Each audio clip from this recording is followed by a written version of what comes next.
Tahukah kalian, alam ini sungguh indah.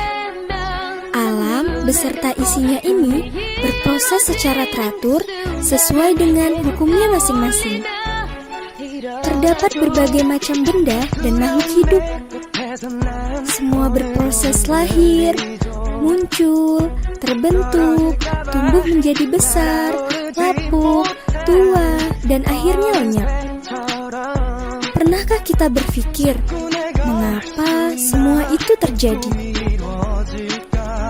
Tumbuhan, cuaca, musim, nasib, pikiran, dan fenomena alam lain memiliki keunikannya masing-masing. Nah, ayo kita belajar memahami semua itu.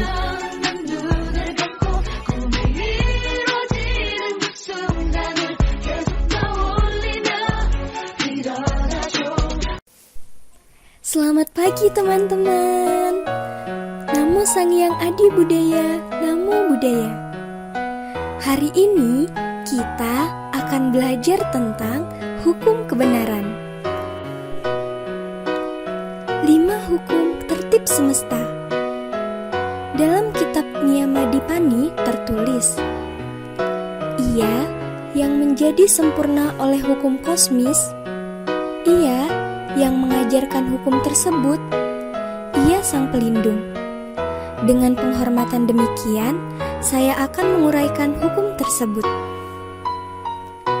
Hukum kosmis adalah hukum yang mengatur alam semesta beserta isinya. Terdapat 5 hukum tertib alam semesta, sehingga dalam agama Buddha disebut panca niyama. Kelima hukum alam tersebut memiliki fungsinya masing-masing. Yang pertama yaitu utu niyama. Utu niyama adalah hukum alam yang mengatur pergantian musim, cuaca, suhu, angin, hujan, panas, lapuknya bebatuan, gaya gravitasi bumi, berputarnya bumi dan planet-planet, dan sebagainya. Dalam ilmu pengetahuan modern, hukum ini dipelajari dalam ilmu kimia dan fisika. Jadi, fenomena alam seperti hujan, panas, gempa bumi, gunung meletus, pergeseran lempeng bumi, terbentuknya gunung, dan sebagainya adalah contoh dari bekerjanya hukum utu niyama. Yang kedua yaitu bija niyama.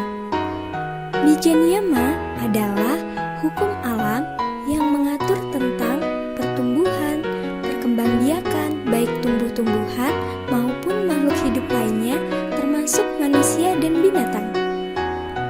Proses biji yang tumbuh menjadi tumbuh-tumbuhan, pembentukan janin, serta pertumbuhan sel adalah contoh bekerjanya hukum ini. Jika kita menanam biji pepaya, akan tumbuh pohon pepaya dan menghasilkan buah pepaya. Proses buah pepaya dari bunga menjadi buah hijau, kemudian menjadi buah yang matang dan manis adalah contoh bekerjanya hukum ini. Dalam ilmu pengetahuan modern, hukum ini dipelajari sebagai ilmu botani dan biologi. Yang ketiga yaitu kama niyama. Kama niyama adalah hukum alam yang mengatur tentang perbuatan dan akibat suatu perbuatan. Perbuatan dan akibatnya menentukan nasib manusia. Perbuatan baik maupun buruk dapat dilakukan melalui pikiran, ucapan, dan anggota tubuh lainnya. Perbuatan baik menyebabkan nasib baik, sedangkan perbuatan buruk menyebabkan nasib buruk. Hukum ini juga mengatur tentang tanggung jawab dan etika. Oleh karena itu, ada kata-kata yang menyatakan, jika tidak mau dijauhi teman, jangan berbuat nakal. Jika ingin disayang teman, harus menyayangi teman. Jika ingin pintar, harus belajar. Yang keempat yaitu Cita Niyama. Cita Niyama adalah hukum yang mengatur tentang cara bekerja pikiran dan kesadaran makhluk hidup. Keunikan dan keistimewaan pikiran seperti kemampuan membaca pikiran makhluk lain, mengingat kehidupan yang lampau, melihat keadaan yang akan datang, berbicara dengan orang atau makhluk lain melalui pikiran, dan sebagainya adalah contoh-contoh cara kerja hukum ini. Hukum ini dalam ilmu pengetahuan modern dipelajari dalam ilmu psikologi. Yang kelima yaitu Dhamma Niyama. Dhamma Niyama adalah hukum yang mengatur kejadian alam khusus dan istimewa. Banyak kejadian istimewa di dunia ini, seperti saat kelahiran Pangeran Siddhartha, saat pertapa Siddhartha menjadi Buddha, dan saat Buddha wafat. Saat kelahiran Pangeran Siddhartha, terjadi peristiwa yang istimewa, seperti tumbuh bunga teratai pada tanah yang diinjak oleh Pangeran Siddhartha, serta keanehan bayi Siddhartha yang langsung dapat berbicara beberapa saat setelah lahir dan melangkah 7 langkah.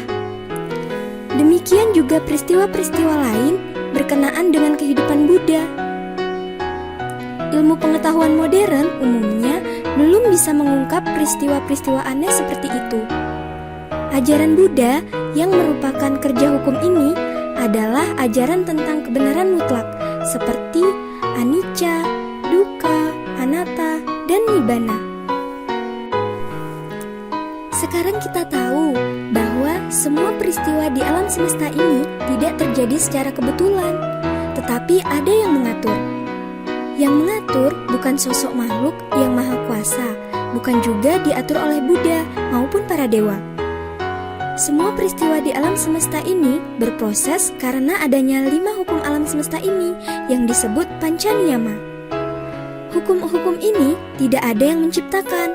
Oleh karena itu, hukum-hukum ini tidak akan musnah. Ia akan selalu ada sepanjang masa. Dari kelima hukum tersebut, ada satu hukum, Cita Niyama, yang sangat penting bagi kita.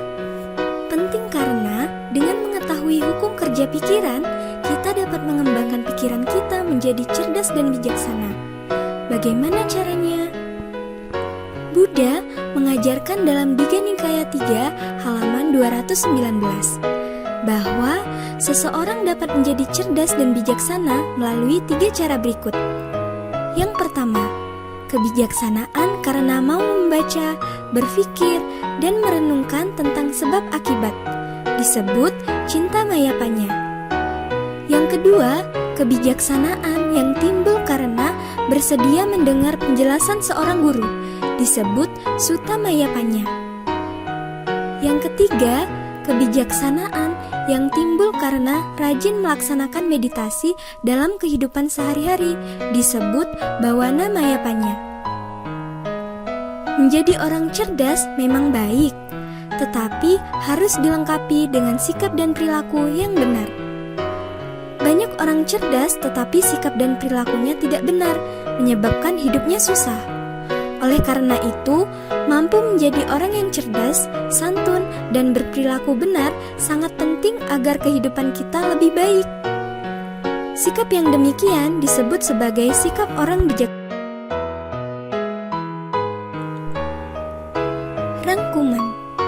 Alam semesta berproses berdasarkan hukum-hukumnya. Terdapat 5 hukum tertib alam semesta, yaitu Utu Niyama, Bija Niyama, Kama Niyama, Cita Niyama, dan Dhamma Niyama. Terima kasih. Akhir kata, Namo Sang Hyang Adi Budaya, Namo Buddhaya.